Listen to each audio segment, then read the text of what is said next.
ವಿಘ್ನಗಳು ಬಂದಾಗಲೆಲ್ಲ ಅವು ದೇವರ ಸೂಚನೆಗಳೆಂಬುದನ್ನು ಅರಿಯುವ ದಿನ.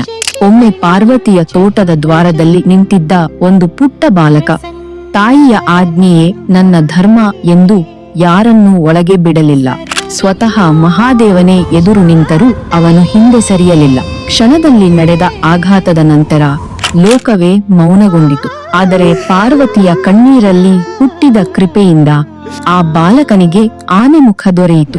ಆ ಕ್ಷಣದಿಂದ ಅವನು ಕೇವಲ ದೇವರಲ್ಲ, ನಿಷ್ಠೆ, ಬುದ್ಧಿ ಮತ್ತು ಕರ್ತವ್ಯದ ಪ್ರತೀಕನಾದನು. ಆ ದೈವಿಕ ಪುನರ್ಜನ್ಮ ಸಂಭವಿಸಿದ ದಿನವೇ ಗಣೇಶ ಜಯಂತಿ. ಅಡಚಣೆಗಳು ಏಕೆ ಬರುತ್ತವೆ, ಅವು ಹೇಗೆ ಆಶೀರ್ವಾದವಾಗುತ್ತವೆ ಎಂಬುದನ್ನು ಕಲಿಸುವ ದಿನ.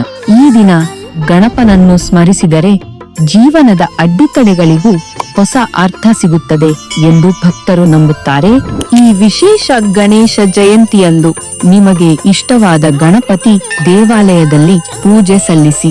ದೇವಾಲಯ ವೆಬ್ಸೈಟ್ ಮೂಲಕ ದೈವಿಕ ಪ್ರಸಾದವನ್ನು ಸುಲಭವಾಗಿ ಬುಕ್ ಮಾಡಿ ಆ ಪ್ರಸಾದವನ್ನು ನಿಮ್ಮ ಮನೆಯವರೆಗೆ ಸ್ವೀಕರಿಸಿ.